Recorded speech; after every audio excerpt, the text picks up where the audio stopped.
আলহামদুলিল্লাহ রাব্বিল আলামিন ওয়াসসালাতু ওয়াসসালামু আলা সাইয়্যিদিল আমবিয়া ওয়াল মুরসালিন নবিয়িনা মুহাম্মদ ওয়া আলা আলিহি ওয়া আসহাবিহি আজমাইন। আলহামদুলিল্লাহ, সম্মানিত হাজিরিন, আজকে আমাদের তাফসীর শুরু হচ্ছে সূরা আল আনআমের 84 নম্বর আয়াত থেকে আয়াত নম্বর 84 অফ সূরা আল আনআম।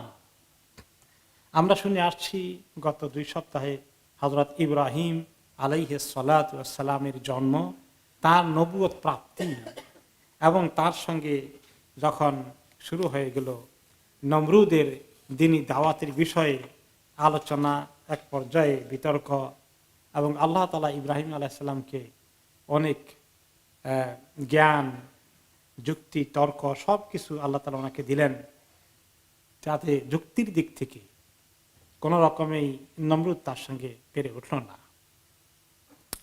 ইব্রাহিম আলাইহিস সালামকে আল্লাহ তাআলা এই পরে অনেক পরীক্ষা করেছেন, তাকে আগুনে নিক্ষেপ করা হয়েছে, সেই কাহিনী এখানে আসেনি, সেটা অন্য সূরাতে আসবে। এখন আল্লাহ তাআলা বলছেন যে ইব্রাহিম আলাইহিস সালামের অনুসারী দাবি করে পরবর্তী পর্যায়ে 3টি বড় বড় নবীর উম্মতরা। 1 নম্বরে আমাদের নবীর উম্মতের যারা, আমরা তো দাবি করি, ঠিক আছে না, যে আমরা মিল্লাতে ইব্রাহিম, আমরা ইব্রাহিম আলাইহিস সালামের মিল্লাতের উপরে আছি। কিন্তু আমাদের আগে যে 2 নবী এসেছেন, মুসা আলাইহিস সালাম এবং ঈসা আলাইহিস সালাম, তারাও দাবি করে তারা কোন নবীর মিল্লাতের উপরে আছে? ইব্রাহিম আলাইহিস সালাম মিল্লাতের উপরে আছে। অথচ ইব্রাহিম আলাইহিস সালামের যে সমস্ত তাওহীদের আকীদা, বিশ্বাস, এগুলো তাদের মধ্যে কদ্দুর আছে, কিন্তু স্টিল তারা দাবি করে যে আসলেই তারাই হচ্ছে মুসা আলাইহিস সালামের উম্মত, দাবি করে তারাই একমাত্র ইব্রাহিম আলাইহিস সালামের অনুসারী, আর কেউ না। এমনকি ঈসা আলাইহিস সালামের উম্মত না। আবার ঈসা আলাইহিস সালামের উম্মত দাবি করে আমরাই একমাত্র ইব্রাহিম আলাইহিস সালামের মিল্লাতের উপরে আছি, মুসলমানরাও না, ইহুদিরাও না। আর মুসলমানরা আমরা দাবি করি, আমাদের দাবিতে যথেষ্ট প্রমাণ আছে যে আমরাই আছি ইব্রাহিম আলাইহিস সালামের মিল্লাতের উপরে। যদিও কোন কোন সময় লোকেরা বলে আল আদিয়ানুল ইব্রাহিমিয়া, ইব্রাহিমিক রিলিজিয়ান, এই তিনটাই ইব্রাহিমী ধর্ম। তো ইব্রাহিমী ধর্ম কয়টা? একটাই। আসলে ইব্রাহিমের তো কোনো আলাদা ধর্ম নাই।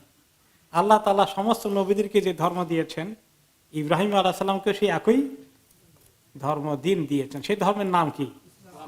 ইসলাম। ইন্না দীনা ইনদাল্লাহিল ইসলাম। সমস্ত নবীদেরকে আল্লাহ তাআলা একই ইসলাম দিয়ে পাঠিয়েছেন, কোনো পার্থক্য নাই। মূল তাওহীদ, রিসালাত, আখিরাত একই জিনিস।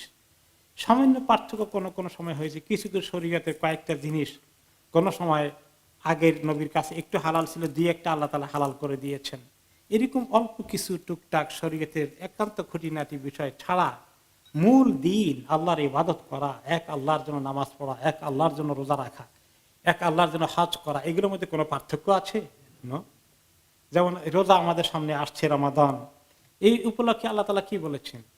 ইয়া আইয়ুহাল্লাযীনা আমানু কুতিবা আলাইকুমুস সিয়াম কামা কুতিবা আলাল্লাযীনা মিন ক্বাবলিকুম লাআল্লাকুম তাত্তাকুন। হে ঈমানদারগণ, তোমাদের প্রতি রোজাকে ফরজ করা হয়েছে যেভাবে তোমাদের পূর্ববর্তী উম্মতের উপরে ফরজ করা হয়েছিল, আশা করা যায় তোমরা তাকওয়া অর্জন করবে। তাহলে আমাদের প্রতি যেরকম রোজা আমাদের আগের উম্মতের প্রতিও ওই রকম রোজার ফরজ ছিল, নামাজও ওই রকম ছিল, সব দিন এক।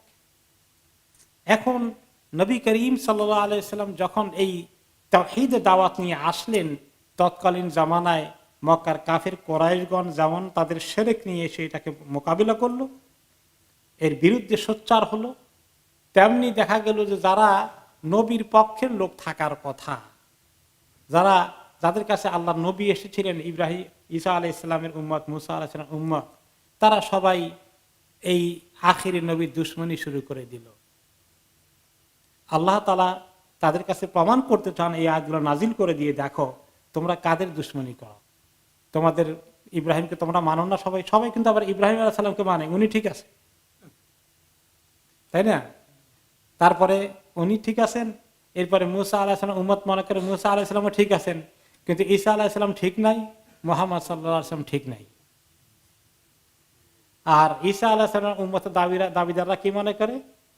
যে আগের সবাই ঠিক আছে, আখিরের নবী মুহাম্মদ সাল্লাল্লাহু আলাইহি ওয়াসাল্লাম উনি নকল নবী হিসাবে দাবি করেছেন, উনি ঠিক না।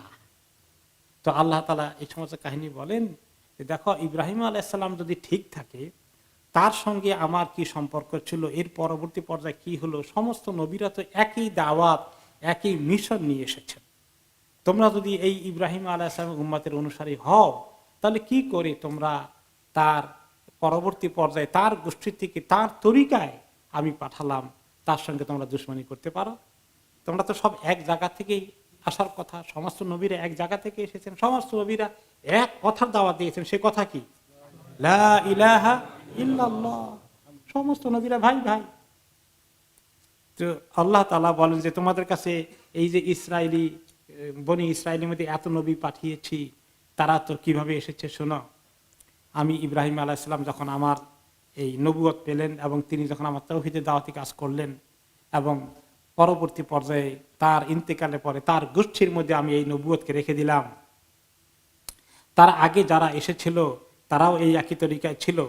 আল্লাহ তাআলা বলছেন, ওয়াহাবনা লাহু ইসহাক ওয়া ইয়াকুব কুল্লান হাদাইনা।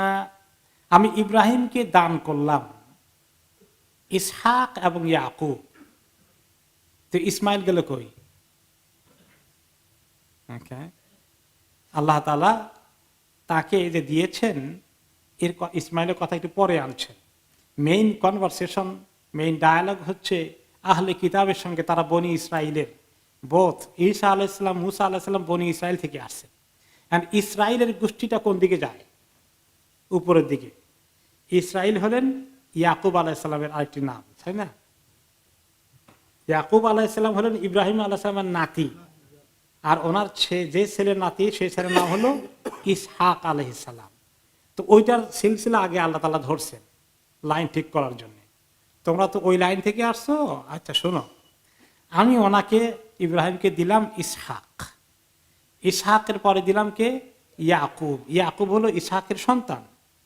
দুইজনকে আমি হেদায়েত দিয়েছিলাম, তারা আমার কাছ থেকে হেদায়েত পেয়েছে, ইব্রাহিম আলাইহিস সালাম তরিকায় চলেছে।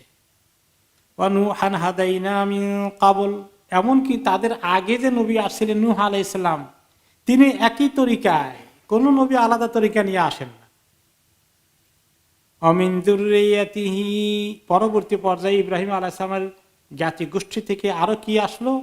দাউদ ওয়া সুলাইমান ওয়া আইয়ুব ওয়া ইউসুফ ওয়া মূসা ওয়া হারুন। অনেক নবীর নাম এসেছে, এনারা সবাই বনি ইসরায়েল থেকে এসেছে। দাউদ আলাইহিস সালাম, সুলাইমান আলাইহিস সালাম, আইয়ুব আলাইহিস সালাম, ইউসুফ আলাইহিস সালাম, মূসা আলাইহিস সালাম এবং হারুন আলাইহিস সালাম। ঈসা আলাইহিস সালামের কথা এখন আসে নাই। ওয়া কাযালিকা নাজিল মুহসিনিন। এভাবে আমি যারা নেককার তাদেরকে আমি পুরস্কৃত করি। অর্থাৎ নেককারদের সিলসিলা অনেক দূর পর্যন্ত যায়। ইব্রাহিম আলাইহিস সালাম এমন একটা মহৎ ব্যক্তি ছিলেন, এত উঁচু মানের নবী ছিলেন, আল্লাহ তাআলা ওনার গোষ্ঠীর মধ্যে বাকি পরবর্তী নবুয়ত রেখে দেওয়ার চিন্তা করলেন। অনেক সময় পাওয়া যায় যে একটা গোষ্ঠীর মধ্যে একজন নেককারের পরবর্তী বংশধর ঔরসের মধ্যে আল্লাহ তাআলা অনেককে এরকম ভাবে পাঠান, যারা সত্যি তাদের পিতা দাদা পূর্বপুরুষের এই সুন্দর সিলসিলাকে তরিকাকে তারা ধরে রাখে। আবার উল্টাও আছে, পূর্বপুরুষের নাম বিক্রি করে করে খায়, আছে না? গদি নিশিন গদির মধ্যে বসে বসে খায়। তার অত্যন্ত পূর্বপুরুষ যিনি এক আল্লাহর বান্দা নেক বান্দা ছিলেন, তার নাম বিক্রি করে করে করে এখন খায়। যেমন আজমিরের নাম শুনছেন না? এখানে খাজা বাবা আছেন নাকি, খাজা মঈনুদ্দিন চিশতি। এখন ওনাকে তো আমরা যদ্দূর পেয়েছি, হয়তো তিনি আল্লাহর একজন নেক বান্দা ছিলেন, দিনই কাজ করেছেন, তাবলীগ করেছেন, দিনের দিকে ডাকছেন। এখন তার গোষ্ঠীরা বসে বসে কি করে? তার কবর বিক্রি করে করে খায়। এদের কিসমত, শিরকের মধ্যে লোকদেরকে ঢুকায়। এরকম আমাদের দেশে তো বহু সিলসিলা এরকম আছে। তো কিছু এরকম আছে, আবার কিছু আছে যে আলহামদুলিল্লাহ তারা তাদের পূর্বপুরুষের এই সহি লাইনকে তারা ধরে রাখে এবং সেই অনুযায়ী তারা বাকি কাজ অব্যাহত রাখে, কিন্তু বাকি কিছু উল্টাও করে। তারপরে আল্লাহ তাআলা বলছেন ওয়া যাকারিয়া ওয়া ইয়াহইয়া ওয়া ঈসা ওয়া ইলিয়াস। এরপরে যাকারিয়া আলাইহিস সালাম আসলেন, ইয়াহইয়া আলাইহিস সালাম ওনার সন্তান, তারপরে আসেন ঈসা আলাইহিস সালাম, ইলিয়াস আলাইহিস সালাম, কুল্লুম মিনাস সালিহিন। তারা সবাই কি ছিলেন?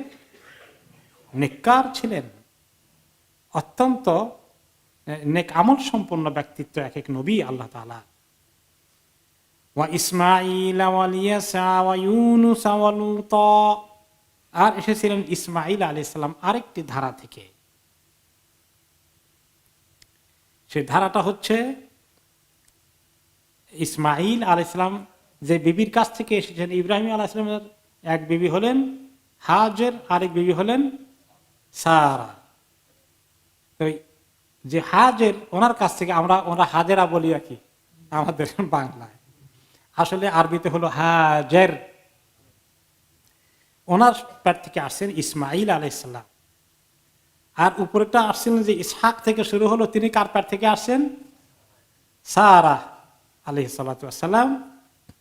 এবং সারা পেটে সন্তান তো আসার কোনো কথা না, কারণ অনেক বয়স হয়ে গেছে, 80 বছর পার হয়ে গেছেন। ওকে, অনেক বয়স হয়ে গেছে ওনার।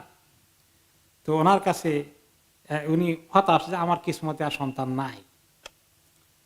তো একদিন হঠাৎ করে দুইজন মেহমান আসছে। মেহমান দুজন আসলেন আগন্তুক। ইব্রাহিম আলাইহিস সালামের অভ্যাস ছিল তিনি মেহমানকে ছাড়া খেতেন না, অপেক্ষায় থাকতেন, খানা টানা রেডি করে বসে থাকতেন বাড়ির সামনে কোনো মেহমান আসে কিনা। এত মেহমান নওয়াজ তিনি ছিলেন। আর এখন আখেরি জামানায় মেহমান আমাদের বাড়িতে আসলে তো আমাদের মুসিবত নাজির হবে কোন কোন সময়। সুবহানাল্লাহ, ওনারা কিভাবে ম্যানেজ করেছেন আমরা কেন পারি না। তো মেহমান আসছেন, তো তিনি হানিফ, ফ্রাই করা মানে রোস্ট করা বাছুর, গরুর বাছুরকে রোস্ট করে একদম, ওইটা খুব মজাদার ছিল, ওনার খুব পছন্দ করতেন। কাফ রোস্ট করে নিয়ে আসছেন। এসে বলতেছেন মেহমান দুজন আসেন, খাওয়া দাওয়া করি, খান। মেহমানদের খাওয়ার জন্য হাত বাড়ায় না। এখন ইব্রাহিম আলাইহিস সালাম ভয় পেয়ে গেলেন, খায় না দেখি ঘটনা কি, মানুষ না অন্য কিছু, জিন ভূত কিনা তাও তো হতে পারে। তো তারপরে মেহমানরা পরিচয় দিলেন, ভয় পাওয়ার কোনো কারণ নাই, আমরা মানুষও না, আমরা তো আল্লাহর দুই ফেরেশতা। ওনারা মানুষের সুরত ধরে এসেছেন। ফেরেশতারা অনেক সময় মানুষের সুরত ধরে ম্যাক্সিমাম টাইমে আসে। তো এসে বললেন যে আপনাকে কি মনে করে আসছেন, যে সুসংবাদ আছে আপনার জন্য। কি সুসংবাদ? যে আপনার এই যে বিবি, সন্তান ছাড়া বিবি আছেন, সন্তানহীনা, আল্লাহ তাআলা তাকে সন্তান দেওয়া মনস্থ করেছে। ইব্রাহিম আলাইহিস সালাম খুশি, ভিতরে বিবিকে বলে শোনো আমাদের বাচ্চা হবে। তো মহিলা বলে গালে হাত দিয়ে আপনি ইয়া আল্লাহ, এই বয়সে বাচ্চা হবে? আশ্চর্য হয়ে, এটা আশ্চর্য কথা, কেমনি এই বয়সে বাচ্চা হবে? তখন ফেরেশতারা বললেন যে আল্লাহ তাআলা যখন চান, আল্লাহর জন্য একদম সহজ, তিনি কুন বলেন আর ফায়াকুন হয়ে যায়।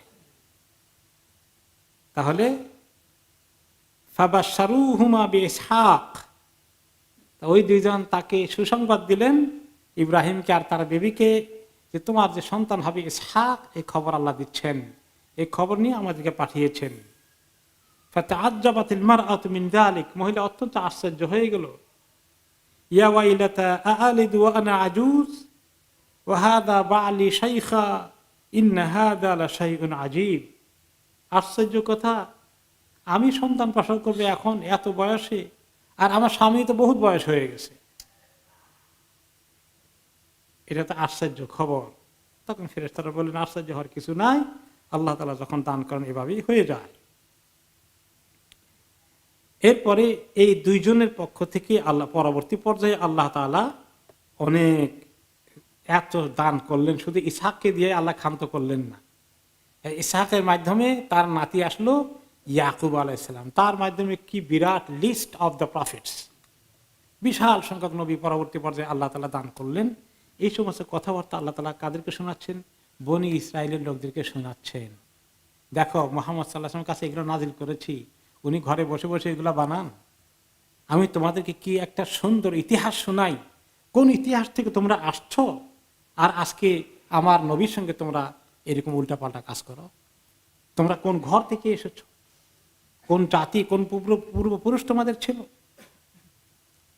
এবং এইভাবে নবীদের কাহিনী বলে পরবর্তী পর্যায়ে মা হাজারের পক্ষ থেকে যে আসছিল ইসমাইল, তার কথা শোনালেন। এরপর আরেক নবী ইয়াসা, ইউনুস, লুত আলাইসাল্লাম ইব্রাহিম আলাইসাল্লামের বংশের সরাসরি বলা যায় না, কিন্তু একটু রিলেশনশিপ আছে। কোন কোন রেওয়ায়েতে তিনি চাচাতো ভাই, আর কোন কোন রেওয়ায়েতে তিনি হচ্ছেন ভাতিজা।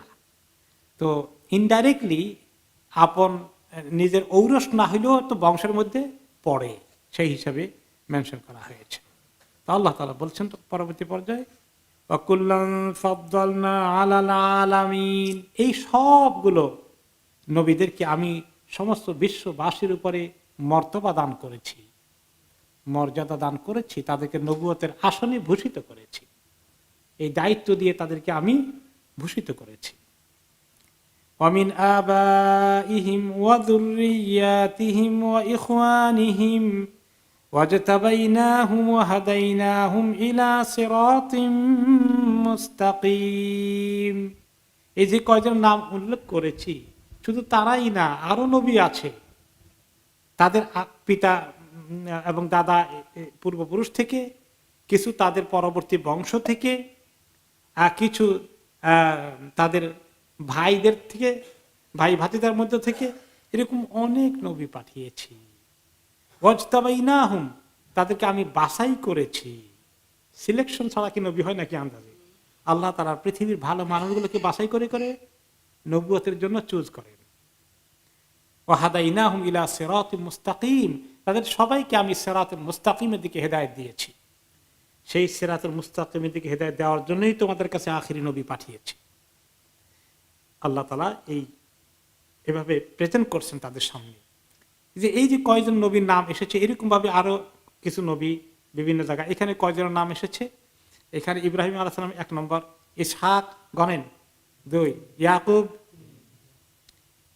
দাউদ, সুলাইমান, আইয়ুব, ইউসুফ, মুসা, হারুন, জাকারিয়া, ইয়াহইয়া, ঈসা, ইলিয়াস, ইসমাইল, ইয়াসা, ইউনুস, লুত। 17 হলো।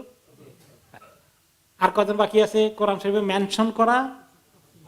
আরো মানে মোট 25 জন, 8 জন বাকি আছে। তাদের কথা অন্য জায়গায় আসছে, জুলকেফেল, এরকম করে আরো কিছু নাম এসেছে, আদম আলাইহিস সালাম। তো এরপরে এরকম যে ইদ্রিস আলাইহিস সালাম, এইভাবে 25 জনের নাম এসেছে। কিন্তু আল্লাহ যে বললেন ওয়ামিন আবাইহিম ওয়া যুররিয়াতিহিম ওয়া ইখওয়ানিহিম, তাদের পূর্বপুরুষ, তাদের পরবর্তী বংশধর, তাদের ভাই ভাতিজা থেকে আরো অনেক আসছে। সে অনেকের সংখ্যা কত? এই সংখ্যাটা কোন সহিহ রিওয়ায়াতে পাওয়া যায় না, কিন্তু কোরআন পাকে আল্লাহ তাআলা বলেছেন যে আমি অনেক নবীদের কথা আপনাকে তাদের কিসসা কাহিনী উল্লেখ করেছি। ওয়া রুসুলান লাম নাকসুসহুম আলাইক, এবং অনেক নবী পাঠিয়েছি যাদের কোনো কিসসা কাহিনী, নাম, বৃত্তান্ত কিচ্ছু আপনাকে বলিনি, মেনশন করা হয়নি। অনেক এসেছে, শত নয়, হাজার নবী এই পৃথিবীতে এসেছে। তবে আমাদের দেশে কিছু আবার যে মুখস্থ করার রেওয়াজ চলে, কত নবী আসেন পৃথিবীতে? 1,24,000 মতান্তরে 2,24,000। এত মতান্তর হয় কেন? এক মতান্তর যদি হইলে মানায় 1,24,000 কিংবা 1,25,000, এটা মানায়।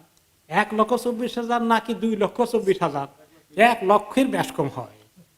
তো এতে এই অর্থের মধ্যে বোঝা যায় রেওয়ায়তটা ঠিক না। এমনি যে সমস্ত রেওয়ায়তে এগুলো পাওয়া গেছে, এই কোন রেওয়ায়তই সহিহ মানদণ্ডে উত্তীর্ণ নয়। তো নাম্বারটা কে জানেন? আল্লাহ তাআলা জানেন। আমাদের আখিরি নবী মুহাম্মদ সাল্লাল্লাহু আলাইহি ওয়াসাল্লাম যদি সহিহ হাদিসে বলতেন যে আল্লাহ তাআলা এতজন নবী পাঠিয়েছেন, তাহলে আমাদের বিশ্বাস করতে কোনো অসুবিধা ছিল না।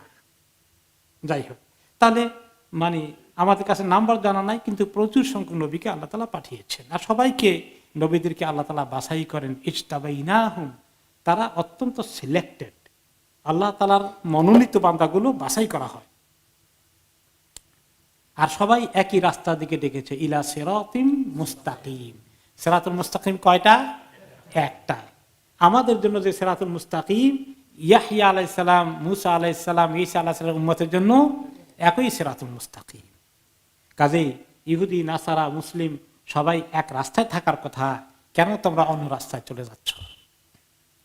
যালিকা হুদাল্লাহি ইয়াহদি বিহি মান ইয়াশাউ মিন ইবাদিহি, এটি হচ্ছে আল্লাহ তাআলার হেদায়েত। এই রাস্তায় যাদেরকে আল্লাহ টিকিয়ে রাখেন তারা আল্লাহর পক্ষ থেকে হেদায়েতটা পেয়ে যায়, তাদের কিসমত অনেক ভালো। যাদেরকে আল্লাহ চান তাদেরকে হেদায়েত দান করেন। আর কিছু লোক যারা এই রাস্তায় আসে না, যালিকা হুদাল্লাহি ইয়াহদি বিহি মান ইয়াশাউ মিন ইবাদিহি, এটি হচ্ছে আল্লাহর হেদায়েত, আল্লাহর দেখানো রাস্তা। যাকে চান তার বান্দাদের মধ্য থেকে এই রাস্তায় নিয়ে আসেন। ওয়ালাউ আশরাকু লাহাবিতা আনহুম মা কানু ইয়ামালুন, এরা কেউ যদি কখনো শিরক করে ফেলতো তাহলে তারা যা কিছু আমল করত সব কিছু বেকার হয়ে যেত, বরবাদ হয়ে যেত, নষ্ট হয়ে যেত। এরা কেউ শিরক করেনি এই নবীগণ, এবং নবীদের যারা পরিপূর্ণ অনুসরণকারী ছিলেন তারাও কখনো শিরক করেননি। আর কেউ যদি কখনো শিরক করে তাহলে লাহাবেতা, তাদের সমস্ত আমল কি হয়? বরবাদ হয়ে যায়। যত ভালো কাজ করুক, যত নেক কাজ করুক, কিচ্ছু কবুল হবে না। লা ইন আশরাকতা লা ইয়াহবাতান্না আমালুক ওয়া লা তাকুনান্না মিনাল খাসিরিন, তুমি যদি শিরক করো তোমার সমস্ত আমল কি হয়ে যাবে? হাবিতা, একদম বরবাদ হয়ে যাবে, বেকার হয়ে যাবে, এবং তুমি মহা ক্ষতিগ্রস্ত হয়ে যাবে। কাজেই যারা উম্মতের দাবিদার ইহুদিন নাসারাদের মধ্যে যারা শিরক করছে তাদেরকে আল্লাহ তাআলা এখানে ওয়ার্নিং দিচ্ছেন, তোমাদের পূর্বপুরুষদের দাবি করো, তারা যদি শিরক করতো তাহলে তারাও বরবাদ হয়ে যেত। তারা কেউ শিরক করেনি, তারা আমার সিরাতুল মুস্তাকিমে ছিল। তোমরা এখন ওই রাস্তা চলনেওয়ালা দাবি করে তোমরা কেন শিরকের দিকে চলে যাও, কুফরের দিকে চলে যাও? কেন তোমরা তাওহীদের পথে আসো না? সিরাতুল মুস্তাকিমকে কেন তোমরা মিস করছো? উলাইকাল্লাযীনা আতাইনাহুমুল কিতাবা ওয়াল হুকমা ওয়ান নুবুওয়াহ, এই যে উপরে উল্লেখিত নবীগণ এবং তাদের অনুসারীগণ, তারা সবাই, তাদেরকে আমি কিতাব দিয়েছি, নবীদেরকে হুকুম দিয়েছি, শরীয়ত দিয়েছি, আর নবুয়ত দান করেছি। কিতাব দিয়েছি, শরীয়ত দিয়েছি, নবুয়ত দিয়েছি। এই সিলসিলায় আখিরি নবীও তোমাদের কাছে আসছেন। فَإِن يَكْفُرْ بِهَا هَؤُلَاءِ فَقَدْ وَكَّلْنَا بِهَا قَوْمًا لَيْسُوا بِهَا بِكَافِرِينَ। এখন হে নবী মুহাম্মদকে লক্ষ্য করে আল্লাহ তাআলা বলেন, এই যে লোকগুলো ইহুদি, নাসারা, আহলে কিতাব, বনি ইসরাইল, তাদের কাছে আপনি আশা করেছিলেন সবার আগে এরা ঈমানদার হবে, কিন্তু সবার আগে এরাই কুফরি করে বসলো।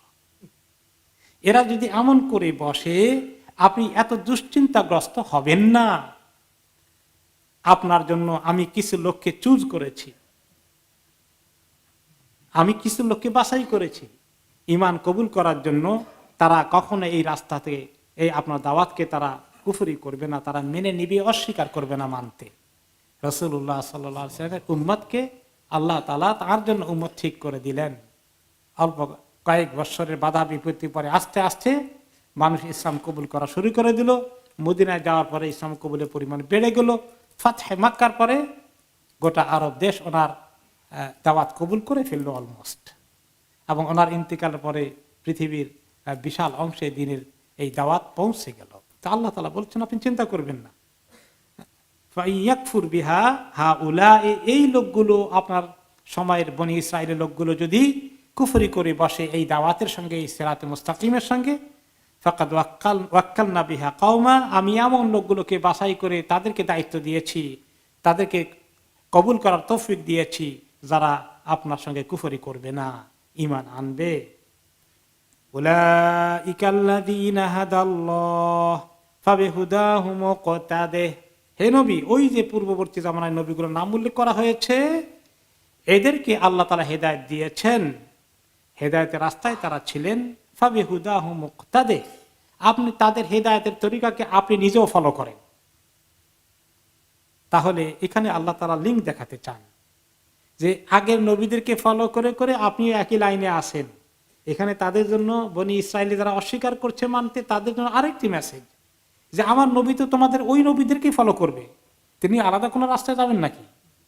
সব এক রাস্তা ফলো করতেছেন। কুল লা আসআলুকুম আলাইহি আজরা ইন হুয়া ইল্লা যিকরা লিল আলামিন। আপনি বলে দেন, আমি কোনো তোমাদের কাছে প্রতিদান, পুরস্কার, পারিশ্রমিক চাই না, কোনো স্যালারি চাই না, কোনো আমাকে এর বিনিময়ে ফি দিতে হবে না, বিনামূল্যে আমার দায়িত্ব আমি আদায় করি, এর বিনিময়ে দুনিয়ার কোনো পারিশ্রমিক দিতে হবে না, তোমরা এরপরেও কবুল করবে না। বিশ্ববাসীর জন্য এটা একটি যিকরা, স্মরণ করিয়ে দেওয়া, আল্লাহর দিকে ডাকার এই কাজ সবাইকে মনে করিয়ে দেওয়া। তারপরে এখন এই আল্লাহর পক্ষ থেকে ডিক্লেয়ার করে দেওয়ার জন্য রাসূলুল্লাহ সাল্লাল্লাহু আলাইহি ওয়াসাল্লামের কাছে যখন এই ফরমান আসলো, আল্লাহ তাআলা তাদেরকে দাওয়াত কথা নিজের পক্ষ থেকে বুঝাই দিলেন, এইভাবে আপনি তাদেরকে তেলাওয়াত করে শোনান। শোনার পরে কত সিরিয়াস কথা আল্লাহ তাআলা তাদেরকে বললেন। বলার পরে তারা কি কবুল করে ফেললো? আজকালকার জমানায় ইসলামকে কি সবাই অ্যাকসেপ্ট করে নিচ্ছে, না ইসলামের বিরুদ্ধে দুশ্মনী? তাহলে দুশ্মনী কোন সময় ছিল না? সব সময় ছিল। হয়তো একটু বেশ কম হয়, সামান্য উঠানামা করে, কিন্তু কোন সময় ইসলামের বিরুদ্ধে দুশ্মনী পৃথিবীর বহু জাতি থেকে কোন সময়ের জন্য বন্ধ ছিল না, সব সময় দুশ্মনী চলেছে। তখন তারা কবুল করলো না। তখন আল্লাহ তাআলা এরপরে বলছেন, ওয়ামা কাদারুল্লাহ হাক্কা কাদরি ইয ক্বালু মা আনজালাল্লাহু আলা বাশারিম মিন শাই। তারা আল্লাহ তাআলার মর্যাদা যতটুকু দেওয়া দরকার দিল না, আল্লাহর শানকে তারা রক্ষা করলো না। আল্লাহ তাআলার এই নবীকে পাঠানো হয়েছে, আল্লাহ তাআলা ওহী দিয়ে পাঠিয়েছেন, এটাকে তারা গ্রহণ করলো না, প্রত্যাখ্যান করলো, রিজেক্ট করলো। কোন আল্লাহর সঙ্গে তারা বেয়াদবি করছে, তারা কি খেয়াল করেছে? আল্লাহর শান কত, যে আল্লাহর হুকুমে সেকেন্ডের মধ্যে জানটা চলে যেতে পারে, যে আল্লাহ রিজিক খেয়ে তারা শরীরে শক্তি হয়েছে, জওয়ান হয়েছে, চ্যালেঞ্জ করছে আল্লাহ নবীকে। কার রিজিক খায়? আল্লাহ তাআলা। মরে গেলে কার কাছে যাবে? আল্লাহর কাছে যেতে হবে। এত সাহস, আল্লাহর কথা নাফরমানি করছে। কাজে নবীর কথা না মানা মানে আল্লাহর কথা না মানা। ইয ক্বালু, যখন তারা বলে বসলো, মা আনজালাল্লাহু আলা বাশারিন মিন শাই, মানুষের উপরে আল্লাহ কিচ্ছু নাযিল করেন নাই। ওহী কি আবার মানুষের মধ্যে নাযিল হয় নাকি? আল্লাহ নাযিল করেছেন ওহী, ইকরা বিসমি রাব্বিকাল্লাযী খালাক। তারা বলে যে না, আল্লাহ এরকম কোনো ওহী নাযিল করেন নাই। আল্লাহ নাযিল করেছেন, তাহলে না, আল্লাহ নাযিল করেন নাই। চ্যালেঞ্জ আল্লাহর সাথে। তো আজকে যারা মুসলমানদেরকে চ্যালেঞ্জ করে, ইসলামকে চ্যালেঞ্জ করে, আসলে চ্যালেঞ্জ কাকে করে? আল্লাহ তাআলাকে করে। এই জন্য মুমিন মুসলমানদের আল্লাহর উপরে ভরসা রাখা উচিত, যে চ্যালেঞ্জ করে আমাদের একেবারে সব শেষ করে দিলে, আমাদেরকে উড়ে ফেললে, আমাদেরকে আর এই পৃথিবীতে থাকতেই মনে হয় দিবে না। এখানে ঘাবড়েই গেলাম আমরা, মন এত খারাপ। প্রত্যেকদিন মিডিয়া খুললেই তো পাওয়া যায় খবর, ইসলামের পক্ষে না বিপক্ষে? বিপক্ষে। তো আমাদের আমরা যখন পড়ি মনে হয় মনটা এত খারাপ হয়ে যায়, হারে আল্লাহ কই যাই, প্রত্যেক দিন এত দুশ্মনী মোকাবিলায় টিকবো কেমন? আমরা মনে হয় যেন হতাশ হয়ে যাই, মাঝে মধ্যে হতাশা চলে আসে না? তো আল্লাহ তাআলা আমাদের শুনিয়ে দিচ্ছেন, শোনো, তোমাদেরকে প্রত্যাখ্যান করে না, তোমাদের দিনকে প্রত্যাখ্যান করে না, তোমাদের সঙ্গে দুশ্মনী করে না। দুশ্মনী কার সঙ্গে করে? আল্লাহর সঙ্গে করে। তো আল্লাহ, এই জন্য আমরা আল্লাহর উপরে ভরসা করে টিকে থাকতে হবে। রাসূলুল্লাহ সাল্লাল্লাহু আলাইহি ওয়াসাল্লামকে আল্লাহ তাআলা কি বলেন? ফাসবির ওয়াসবির ওয়ামা সাবরুকা ইল্লা বিল্লাহ। সবর করেন। সবরকে আপনি একলা করেন নাকি? আল্লাহকে সাথে নিয়ে সবর করেন। তো আল্লাহ যদি সাথে থাকে, অসুবিধা কি? এত হিম্মত করা দরকার, তাওয়াক্কুল করা দরকার। হোক না অনেক মোকাবিলা, ঠিক আছে, আমরা যতদূর পারি হিকমতের সাথে আমাদের সমস্যা কমে আমরা চেষ্টা করব। কিন্তু যেটা আমরা চেষ্টা করি আটকাতে পারিনি, প্রচার প্রপাগান্ডার মুখকে থামানো যায় না, সেটার দায়িত্ব আল্লাহ তাআলা নেবেন। সেটা আল্লাহ তাআলা আমাদের সাথে আছেন, এত ঘাবড়ানোর কোনো কারণ নেই। আমরা নিরিবিলি নিরবিচ্ছিন্নভাবে আমাদের দিনের এই কাজ চালিয়ে যেতে হবে। কেউ কেউ তো অনেক সময় মনে করে যে যদি খুব প্র্যাকটিসিং মুসলিম হয় তাহলে কোন মুশকিলে পড়ে যায়, তা আমি যদি মেসেজ দিই যে না আমি এত কনজারভেটিভ মুসলিম না, আমি একটু লিবারেল মুসলিম, একটু উদার মুসলিম, এটা বললে কিনা একটু বিপদ কমে কিনা, এরকম কেউ কেউ চিন্তা করতে পারে। হ্যাঁ, আমি আমি আমি এরকম লোক দেখেছি বলছে আমি এত ফান্ডামেন্টাল মুসলিম না, তার মানে আমি মোটামুটি যখন যখন যেখানে যেমন তখন সেখানে তেমন। হ্যাঁ, এরকম করলে অনেকেই খুব খুশি হয়ে যাবে। নো, তাহলে আল্লাহ যখন বাধা, প্রতিবাদ, বিরোধিতা, দুশ্মনী বেশি হয় তখন আল্লাহ তাআলার উপর তাওয়াক্কুল কমাইতে হয় না বাড়াইতে হয়? বাড়াইতে। এটাই আল্লাহ তাআলা চান আমাদের কাছে। কুল মান আনজালাল কিতাবাল্লাযী জাআ বিহি মূসা নূরান ওয়া হুদাল লিন-নাস। আপনি বলেন যে আপনার কাছে ওহী আসছে, মানুষের কাছে ওহী আসে নাকি তারা এটা অবিশ্বাস করে? কি ওহী কি ফেরেশতার কাছে আসবে? তাহলে বলেন, তাদেরকে জিজ্ঞাসা করেন, মান আনজালাল কিতাব আল্লাযী জাআ বিহি মূসা, মূসা আলাইহিস সালাম যে কিতাব নিয়ে আসছিলেন সেই কিতাব কে নাজিল করেছে? নূরান ওয়া হুদাল লিন-নাস, যেটার মধ্যে নূর ছিল, মানুষের জন্য হেদায়েত ছিল। একই কোরআনও তো নূর এবং হেদায়েত। তাজালুনাহু কারাতিসা তুবদুনাহা ওয়া তুখফুনা কাসীরা। ওকে, তোমরা এই কিতাবগুলোকে কি করেছো? কারাতিস বানিয়েছো। কারাতিস জামু কিরতাস। কিরতাস অর্থ হলো কাগজ, মানে পুস্তক, বই আকারে তোমাদের কাছে যে এই কাগজ আছে, এই কিতাব আছে, এবং এটার থেকে তোমরা যে কপি করে করে অরিজিনাল কিতাব থেকে তোমাদের মধ্যে কপি বানিয়েছ, তারা যখন কপি করতো, কপি বানাতো, বিভিন্ন তাদের ধর্মযাজকগণ সুবিধা মতো এই কপির মধ্যে চেঞ্জ করত। আল্লাহ তাআলার কিতাব লেখা সরাই দিয়া মুছে দিয়ে নিজের আরেকটা লিখে দিত। সেখানে লেখা আছে যে আখরি নবী আসবে মুহাম্মদ, আহমদ, এবং তার কি গুণাগুণ আছে, কিছু লক্ষণ আছে, এগুলো অনেকগুলো তারা মুছে দিয়েছে, কেটে দিয়েছে, অথবা পড়ার সময় সেটা হাত দিয়ে বাদ দিয়ে বাকিটা পড়ে। তাহরিফ, এই খবর আপনারা শুনেছেন আগে, অন্যান্য সূরাতে আসছে, ইউহাররিফুনাল কালিমা আম মাওয়াদিহা, যে কথাবার্তাগুলো, আল্লাহর বাক্যগুলো, কালামগুলোকে তারা কি করে চেঞ্জ করে ফেলে, জায়গা মতো পড়ে না, রাখে না, ঠিকানা উঠাই দেয়। এরকম যদি তোমরা করো, তুবদুনাহা, কিছু তোমরা প্রকাশ করো, অতুখফুনা কাসীরা, আবার কিছু আবার লুকিয়ে রাখো। এগুলো সাধারণ আম পাবলিকে পড়ে শোনাও না, ওই শোনাইলে তো আখিরি নবীর সমস্ত খবর সেখানে পাওয়া যাবে। وعلمتم ما لم تعلموا أنتم ولا آباؤكم, আর সেই কিতাব থেকে তোমরা অনেকেই শিখেছিলে, তোমাদেরকে শেখানো হয়েছে যা তোমরা জানতে না এবং তোমাদের পূর্বপুরুষরা জানতো না। আল্লাহ তাআলা কিতাবের মাধ্যমে তোমাদেরকে অনেক কিতাবের জ্ঞান দিয়েছিলেন। এগুলা তোমরা কোত্থেকে পেয়ে জ্ঞান পেয়েছিলে? আজকে তোমরা দাবি করো তোমরা, তোমাদের কাছে ধর্মগ্রন্থ আছে, মুসা আলাইহিস সালামের, ঈসা আলাইহিস সালামের, কোত্থেকে পেয়েছিলে এগুলো?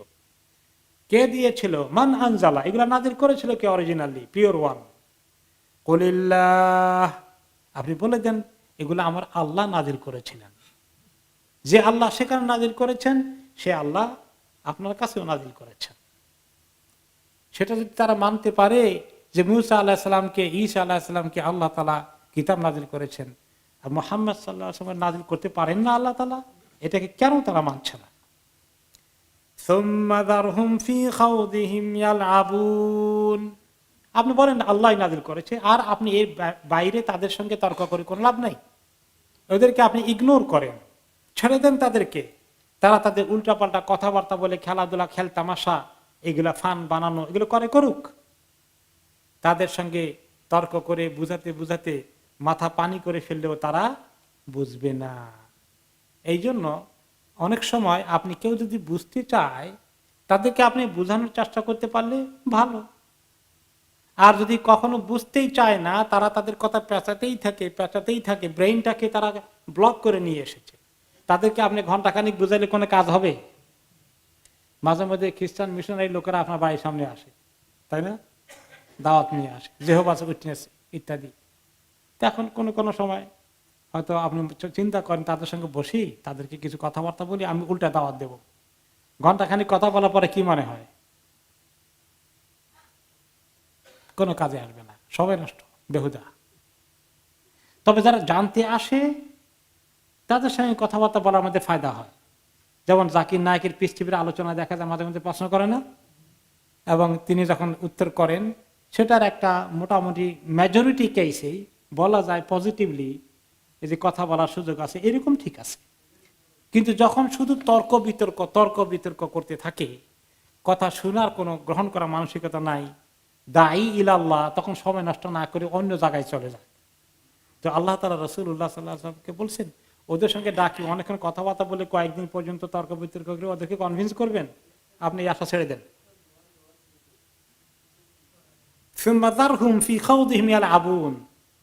তাহলে আপনি এই আল্লাহর কথা বলে দিয়ে কিছু, এরপরে আপনি তাদেরকে ছেড়ে দেন, তারা তাদের বাজে কথাবার্তা নিয়ে তারা যা চর্চা করে করুক, ওর পিছনে আর সময় দিয়ে আপনি সময় নষ্ট করেন না। আপনি যারা শুনতে চায় তাদেরকে দাওয়াতি কাজ করেন।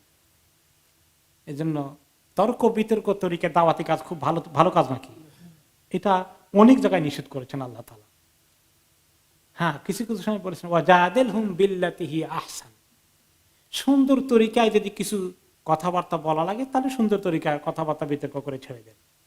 কিন্তু যে কথা জেদাল, শুধু তর্ক বাড়ে, এরকম তর্ক বিনিময় ইসলাম প্রতিষ্ঠা করে তর্কের মাধ্যমে কনভিন্স করা যায় না। এইভাবে তর্ক করে জিদ বাড়ায় শুধু। এরকম অনেকে বিভিন্ন গ্রুপ দেখা যায় মসজিদের সামনে বাড়ায়, দুইজনে দুই রকম চিন্তায় খালি তর্ক করে, সমানে ডিবেট করে সব। তো এরকম ডিবেট করে করে পরে মেজাজ গরম হয়ে যায়, জিদ ওঠে। এগুলো দাওয়াতি কাজের কোনো ভালো মাধ্যম নয়। আমাদেরকে আল্লাহ তাআলা শিখাচ্ছেন রাসূলুল্লাহ সাল্লাল্লাহু আলাইহি ওয়াসাল্লামের মাধ্যমে যারা খামাকা তর্ক করে তাদের সঙ্গে তর্কে লিপ্ত না হয়ে বরঞ্চ পরিস্থিতিকে শান্ত করে এই মুহূর্তে থামিয়ে দিয়ে ওয়াইদা খাতাবাহুমুল জাহিলুনা ক্বালু সালাম, জাহিল লোকেরা এখন উল্টো পাল্টা তর্ক করে, আসসালামু আলাইকুম, ভাই থাক, আজকে আরেকদিন কথা হবে ইনশাআল্লাহ। কি সুন্দর করে কেটে পড়বেন।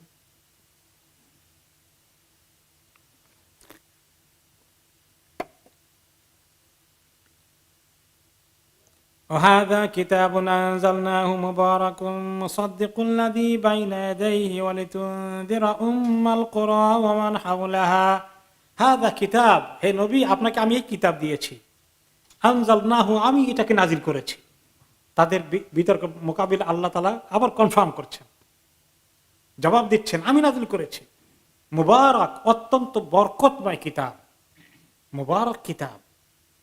মুসাদ্দিক, এই কিতাব সত্য বলে গাওয়া দিচ্ছে, সাক্ষী দিচ্ছে, আল্লাযী বাইনা ইয়াদাইহি, তাদের সামনে যে কিতাব ছিল সেই কিতাবও ঠিক ছিল, এই কিতাবও ঠিক। তাদের অরিজিনাল কিতাব, এই কিতাব সব কয় জায়গা থেকে আসছে? এক জায়গা থেকে এসেছে। এই কিতাব সাক্ষী দিচ্ছে। আমরা তাদের তাওরাত এবং জবুরকে মানি না? মানি, কিন্তু তারা আমাদের কোরআনকে মানে না। তাহলে আমাদের কোরআন সাক্ষী দেয় আগে কিতাবগুলো ঠিক ছিল, এবং আগে কিতাবগুলো সাক্ষী দেয় এই কোরআন ঠিক, কিন্তু তারাই এখানে তার বিরুদ্ধে অবস্থান নিয়েছে। কেন পাঠিয়েছি? ওয়ালিতুনজিরা উম্মাল কুরা মান হাওলাহা, আপনি যেন উম্মুল কুরার লোকদেরকে দাওয়াত দেন আর তার আশেপাশে যারা আছে। আল্লাহ তাআলা ওনাকে পাঠিয়েছেন কোন জায়গায়? সেটা হচ্ছে উম্মুল কুরা। উম্মুল কুরা কোনটা?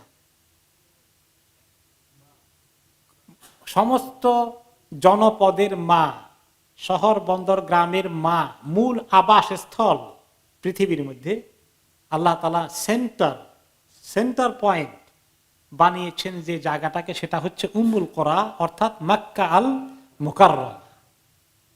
নবী করিম সাল্লাল্লাহু আলাইহি ওয়াসাল্লামকে আল্লাহ তাআলা কোন এলাকায় পাঠিয়েছেন? মক্কাতে পাঠিয়েছেন।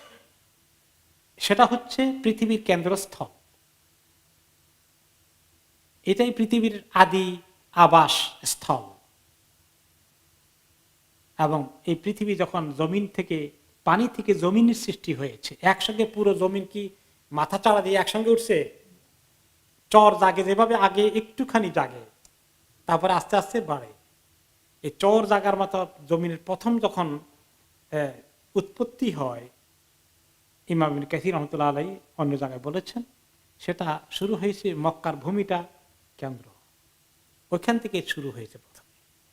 এখনো পৃথিবীর কেন্দ্রস্থল বলতে গেলে Mecca. Asia, Africa, America, Australia সমস্ত মহাদেশগুলোর মোটামুটি একটা যদি আপনি পরিমাপ করেন, তাহলে এখনো মক্কার অবস্থানটা কোন জায়গায়? ভেরি মিডল সেন্টার পয়েন্টে। এবং এখান থেকে অ্যাক্সেস সব জায়গায় যাওয়া যায়, পাশ্চাত্য, প্রাচ্যে, হ্যাঁ, সব দিকে। মানে এটা একটা মধ্যস্থল জায়গায়, এবং সেখানকার জন্যই সেই জায়গাকে সামনে রেখে আল্লাহ তাআলা নবী মুহাম্মদ সাল্লাল্লাহু আলাইহি ওয়াসাল্লামকে পাঠিয়েছেন। এই জন্য উম্মুল কোরা বলতে বোঝানো হয় মক্কা শহরকে। উনি প্রথমে তো আমেরিকার লোকদেরকে দাওয়াত দিতে পারেন নাই। কাদেরকে দাওয়াত দিয়েছেন? মক্কার লোকদেরকে। উম্মুল কোরা লোকদেরকে আগে দাওয়াত দেন আপনি, এবং ওমান হাউলাহা, যারা তার পাশে আছে। মক্কা থেকে মদিনা তো 1000 মাইল দূরে না, আশেপাশেই বলতে গেলে। মক্কার পরে ওই দিকে ওইটাই তো বড় শহর। এরপরে এদিকে তাইফ, জেদ্দা, পরবর্তী পর্যায়ে যা কিছু ছিল, ওমান হাউলাহা, আপনি এই দিকে দাওয়াত দেন। উম্মুল কোরা হচ্ছে মক্কা শহরের নাম। এই জন্য মক্কা শহরে একটা ইউনিভার্সিটি হয়েছে, সেটার নাম দিয়েছে জামিয়াত উম্মুল কোরা, উম্মুল কোরা ইউনিভার্সিটি। মাশাআল্লাহ। তো আপনি সেইখানে দাওয়াতি কাজ করেন, তাদের দিকে আপনি নজর দেন, তাতে বোঝা গেল এখানে একটা ইন্ডিকেশন আছে যে ইহুদি নাসারারা বেশি কবুল করবে না, বরঞ্চ মুশরিক যারা আছে উম্মুল কোরায় তারাই একদিন কবুল করবে। যদিও তারা ওনাকে ওখান থেকে তাড়িয়ে দিয়েছে, কোন জায়গায়? মদিনায় পাঠিয়ে দিয়েছে, হিজরত করে চলে গেছে। কিন্তু পরবর্তী পর্যায়ে উম্মুল কোরার লোকেরা কি দাওয়াত কবুল করেছে না করেনি? ফাতে মক্কার পরে তো ইয়াদখুলুনা ফি দীনিল্লাহি আফওয়াজা, যে ইকরামা ইবনে আবু জাহলের ছেলে ইকরামা বলছে ওই ভূমিতে আর থাকবো না যে ভূমি মুহাম্মদের কবজায় চলে গেছে, চলে যাচ্ছে সাগর পাড়ি দিয়ে, আরব লোহিত সাগর পাড়ি দিয়ে চলে যাবে ইথিওপিয়া বা মিশরে। তার স্ত্রী ইসলাম কবুল করে মক্কা, ফাতে মক্কার পরে নবী করিম সাল্লাল্লাহু আলাইহি ওয়াসাল্লামের কাছে গেলেন। সবাই ইসলাম কবুল করেছে, আবু সুফিয়ানও কবুল করে ফেলেছেন। তার স্ত্রী বলল, ইয়া রাসূলুল্লাহ, আমি তো ইসলাম কবুল করেছি, আমার স্বামীকে নিরাপত্তা দিবেন ইসলাম কবুল করলে? তোমার স্বামীর নাম কি? আবু জাহলের ছেলে ইকরামা, বড় দুশমন। ঠিক আছে, নিয়ে আসো, দিলাম নিরাপত্তা। বলছিলাম আরেকদিন যে সে জেদ্দার তীরে এসেছে, দৌড়ে আসলো তার বিবি, এসে দেখে যে সে নৌকা উঠে গেছে, অলরেডি রওনা করে দিয়েছে। ডাক দিল, শোনো শোনো শোনো, ফেরত আসো। ফেরত যাবো না মুহাম্মাদের ভূমিতে আমি। শোনো, আমি নিরাপত্তা নিয়ে এসেছি, অত্যন্ত ভালো মানুষ এই বাচ্চারা, তুমি ইসলাম কবুল করো, আমি তোমাকে নিয়ে যাব। কথা দিয়েছে, কথা দিয়েছে, চিন্তা করে ফেরত আসছে। আল্লাহ তাকে পরিবর্তন, মানসিক পরিবর্তন করে দিলেন যাইতে যাইতে। রাসূলুল্লাহ সাল্লাল্লাহু আলাইহি ওয়াসাল্লামের কাছে গিয়ে একদম ইখলাসের সাথে কালিমা পড়ে ফেললো, আর বলল যে এই শক্তি দিয়ে, শরীর দিয়ে যা ইসলামী দুশমনি করেছে, ইয়া রাসূলুল্লাহ আপনি তো সব জানেন, এখন থেকে আমি তার চেয়ে বেশি আল্লাহর কসম করে বলছি, আমার জান মালকে ইসলামের জন্য ব্যবহার করব। ব্যবহার করেছে, এবং ইয়ারমুকের যুদ্ধে শাহাদাত বরণ করেছে।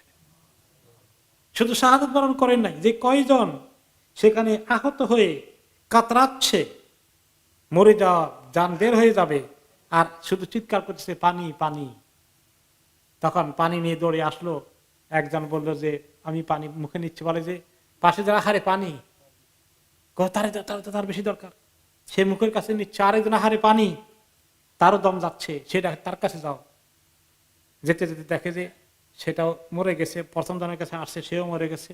পরের জনের কাছে আসছে, সেও মরে গেছে। সবাই পানি ছাড়ি মরে গেছে। এই মরে যাওয়া কয়েকজন, একজন হচ্ছে ইকরামা, যে ইসলামের এত বড় দুশমন ছিল। কাজে অনেক সময় যারা ইসলামের দুশমনি করে, তাদের বিরুদ্ধে আমরা শুধু মানসিকভাবে খুব ক্ষেপে যাই, কিন্তু মুমিন দাওয়াতি কাজের চিন্তা মাথা থেকে সরাবে না। হ্যাঁ, যদি এরকম দুশমনি সামনাসামনি হয়ে যায়, সেটা তো রাসূলুল্লাহ সাল্লাল্লাহু আলাইহি ওয়াসাল্লাম জিহাদের ময়দানে করেছেন। কিন্তু এরপরেও আল্লাহ তাআলা এরকম মক্কা লোকদের তো সবাই ইসলাম কবুল করে ফেললো তখন।